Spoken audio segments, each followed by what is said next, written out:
to Before You Tank, thriving in an industry that sucks. We say it sucks because 98% will fail. Our mission is to make sure you don't. Hi everybody, welcome back. We're so excited that you're here today.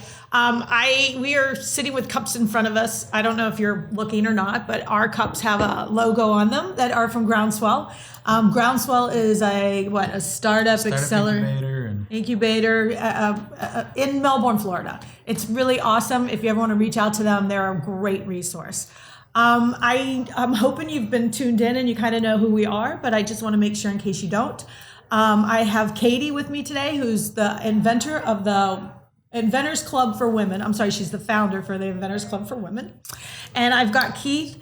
You guys, he owns a company called Camberlion. So he's the branding expert, does online stuff, but he is a growth strategist. And I want people to know that because I know, at least with us, we know that our companies, we need help. And you're the guy that really kind of gives that guidance and that coaching. And I know in Nashville, when I did some mentoring stuff, we would find that people would pitch, they'd get their $150,000, they'd go out into the world. 4 months later, they're broke and have no idea what to do. And so they would start surrounding them with these free mentors. Well, I love that, but free mentors don't always give you that one-on-one advice that you guys need. And we all need that help because you're babies, you're going out into the world and building these beautiful companies. And Keith does that coaching and strategy extremely well, guys. So not to give him a plug, but he really is the man you need. So if you're looking for growth and you're kind of stumped, look us up. I'm Luann. I've been doing this for 30 plus years. And I help inventors take products to market via licensing deals or actually trying to get you in front of buyers for purchase orders. Those are the kind of two things that I really love and have had some real success with. All right. Thanks for tuning in. And I want to talk today about a product that, I want to talk about a subject that is really important. You guys, we're saying this with as much love as we possibly can muster, but we want to get to the cold hard facts. You guys, we want to talk about pitching your product. We want you to know how to pitch your product in a way that you will keep your audience engaged. You guys, that's 30 seconds. Don't do what I do. I talk too much. But there is a way to pitch your product that's effective. And so go ahead, Katie, tell them the hardest thing that we have to say. So when you're standing in front of anyone at a pitch competition, or even if you're just giving anyone your elevator pitch, you want to forget about what might have happened in the past to get to where you are now. You want to keep it clear, concise. You want to keep it to 30 seconds if possible. Not even 60 seconds. You want to keep it to 30 seconds. You really want to talk about the functionality and a little bit about the brand, but we just don't want to hear a lot about what might have happened to get to this point. So practicing that again and again in the mirror is going to be really, really helpful. Okay, so you guys, what she sugarcoated is, it is not. I had a problem, and then I talked to my husband, and we realized that if we did this, we could solve the problem. And then we took it into the garage, and we went ahead and started working on it, and it didn't work. But you would never believe what happened because at my family's Thanksgiving dinner, this friend told us this. Do you get what I'm saying? Like, I already tuned out, already done. So that's number one. We love that you invent and everybody's respectful of that, but the people that you're talking to don't have that much time. So that's number one, is we don't want you to share the backstory. And number two, we don't want you to start with this. It's going to make you $1 billion. No. No. If you say that, you've lost in total respect of the person that you're talking to, because you guys, I can't even think of one product that's ever made $1 billion. Absolutely. Right? You really want to know the problem it solves. And I think that's the piece that I forgot to mention. So sorry about that. But that is the biggest piece. Maybe why you created it, because you wanted to solve this problem. And that's going to be the biggest piece, I think, of your pitch. Yeah, making it a compelling and clear statement about that, right? Because if it's a problem that, only one or two people have, for example, it's going to be hard to relate to. Right. So know who your audience is. Right. And then when you're pitching to them, know how you can, speak their language and convey like, this is a problem that I've either experienced or seen my, close associates experience. Right. Because that's going to instantly get their attention. Say, Yep. Start with that fear, that pain point. What is it? What is the problem that you are solving that now your solution is going to make you stop suffering? And so when you I think of the note stickies, the stickies. That was a mistake, right? We all know that story. But now, what problem does that solve? You know how many times you wanted to leave a message or you wanted to leave a note? And that's relatable, right? We all know that that's solving this instant message problem. So that's number one, is that you want to get really, really clear what the pain point is. What is it? What's the problem first? So start with the problem in the world, blah, blah, blah. And then this is how your problem solves it in a very simple and concise manner. And then you're done. Do better than I do. Close your mouth. Yeah, I think that's really important to hit, because a lot of times, you'll hear different pitch competitions and they'll be like, oh, you have 5 minutes, or you get to talk to these things, you get to have 12 slides, whatever the metric is, right? But you can always grow from there. If you get really, really good at your 30-second pitch, then adding any additional information that your particular audience or your pitch competition allows, great. Right? I think it was, I'm probably going to butcher this, possibly Mark Twain, who said, I would have written a shorter letter if I had more time. Right? And so the idea is like, how concise can you make that? Oh, I love that. You expand it out as you have time for it. But if you can convey all that value in 30 seconds, then the rest is just building on your story. And I think what you mentioned, when you are at a pitch competition, for those of you that are listening that might not be super familiar with this, you will have your verbal pitch, and then you're going to have your pitch deck with slides. So they are the same, but they are different, because your pitch, you're going to be saying that again and again. You're really going to be saying that when you are on an elevator and somebody asks you what you happen to be doing or what you're doing or what your interests are. So you really want to get clear on what your messaging is, and you want to make sure it's clear and concise. And I cannot stress enough, practicing it in the mirror. It's a really big deal. Your facial expressions, your excitement, your passion, that really is body language huge has so much piece to do of it. with it. I mean, Absolutely. People will get an instant impression just from, however you present yourself. If you come in like, hey, here's my pitch. Shoulders back. Okay. Head it's up. Never gonna convey. But you don't want your chin up to be too high, because then you look arrogant, which is a thing. You don't want to look arrogant when you're giving your pitch. But all of these things, and YouTube is awesome for that. Google that. Yeah. That's going to be really helpful too. Well, and that's why Shark Tank is huge.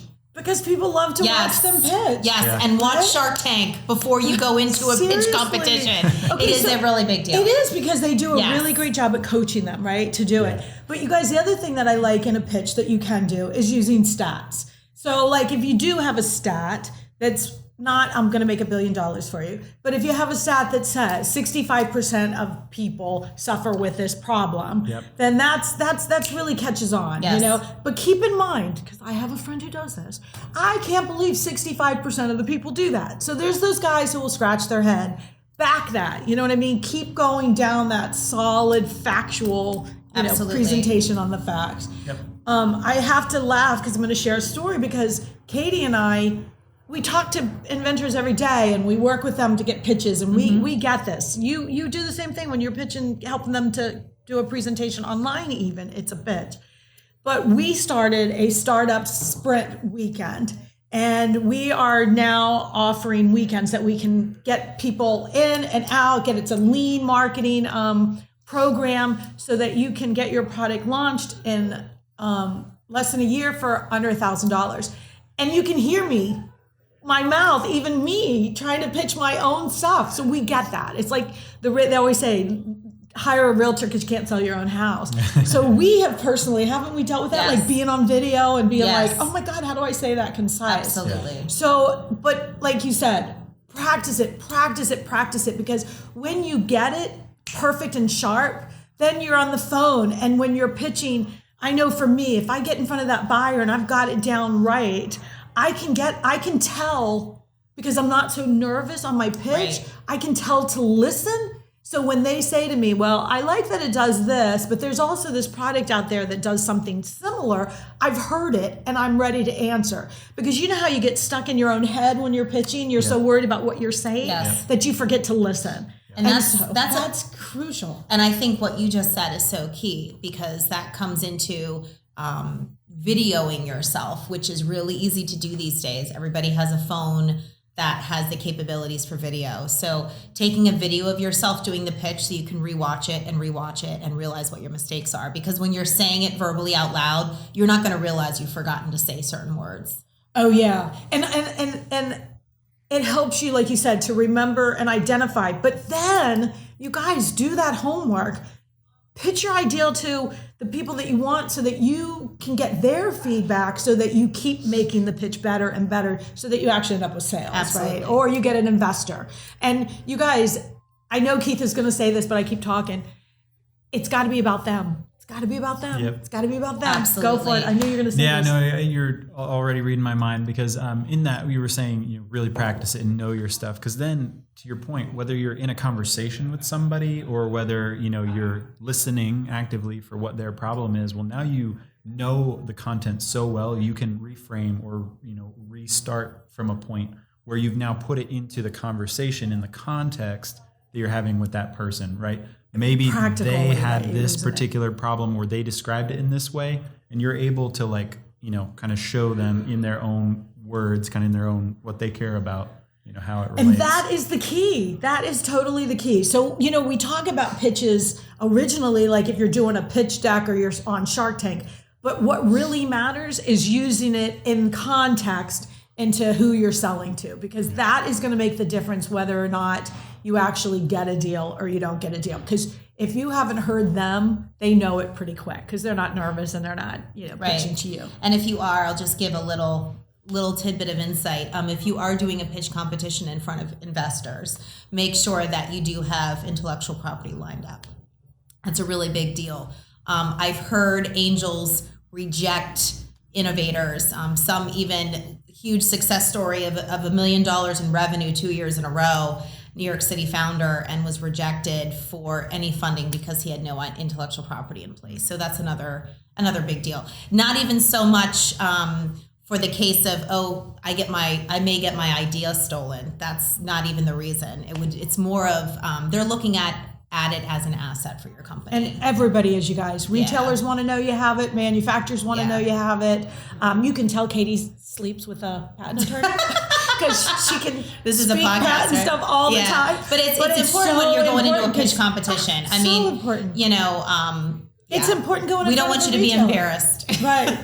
Oh, for sure. Yeah. And I have retailers that won't even look at your product unless. And even if provisional works, just something on file, and you could do a provisional on your own if needed. Okay. It's such a stronger position too, because investors, right? They're now looking at, okay, who am I investing in and what am I investing in? So the who, of course, is you and your team. Right. The what is, they definitely have to answer that question for themselves. Well, what's going to stop somebody who's got more time, more funding, a bigger team from coming in and just eating your lunch? That's it. Well, the IP can help. Yeah, IP protects that completely. 1,000%. And that's huge, you guys. So I joke, but that's obviously patents are everything. And I most of the time you can't get in front of a retailer. You can't get in front of a company is not going to look at your product to license unless you've got it. So we all agree with that. And there's nothing wrong with throwing that in. I always say, I always, in my emails, I always say that someone created and patented this product, to solve this problem, that way. I always tell that story with pitch competitions because it's pretty powerful. Everybody in the room sort of shut up. Oh, I know, because that is because he had the most revenue of anyone else, and he was the only one that walked away with. Which is so funny because, wow, I don't know what that noise was. He's the only one that walked away without any funding. And, that is so interesting. Yeah, so. And it's funny because if you guys watch Shark Tank, it's always, what sales do you have? Yeah. So when you had a guy who's got $1 million in revenues 2 years in a row, but no patent. Right. So you guys stack the deck. And was told that he could not get any intellectual property. And the angels said, go talk to another patent attorney. Find another way. Wow, that's powerful. So that's powerful. Okay, so I guess to summarize, what's your tip for today? My tip is actually go all the way back to our mention of groundswell in the beginning, right? If you are practicing your pitch, if you need actual live feedback, you want to pitch in front of people, find your local incubator, accelerator. A lot of times if there's a nonprofit one or even, others that are for-profit organizations, they will have pitch nights and pitch practices, right? So you can get real life pitching, Nice. real life feedback from somebody where you don't have it all on the line, right? You're not in front of an investor. Right. Sometimes you may even get lucky. Maybe an investor's there and he likes it, but it'll get you a lot of good practice. Yep. Or at least Google. If nothing else, Google it for yourself. Oh, yeah, absolutely. Yeah, that's awesome. Tip. Don't tell your backstory. Just stick to the facts. Yeah. That's huge, you guys. We love you, but that is the hugest thing. All right. I think if I'm to give you the best tip, I would say, because I was going to say the same thing you said, I think my tip for you guys is to listen. Yeah. So when I use pitching, I don't use pitching in a pitch deck situation, in a live pitch situation. I'm always pitching to a buyer, or I'm pitching to a company for a licensing deal. So I think, like I said, I like to use the smallest player in the industry that I want, and I let him teach me. So when I'm pitching, I am literally pitching to learn them, not to pitch who I am. So I keep mine so concise that I want them to give me an opportunity to learn how I can make that industry better with my product. And so I think listening and trying to create a win-win-win. Because I've literally had people say, we're gonna pass, and then I'll say, but didn't you mention to me that you had this issue, and would this not fill that? And they go, oh, you're right. Let us take another look at that. Because I've had to remind them what they taught me. So that's kind of what I'm thinking. So you guys, thanks for tuning in, and we look forward to seeing you next week. Thanks, guys. I really appreciate your help.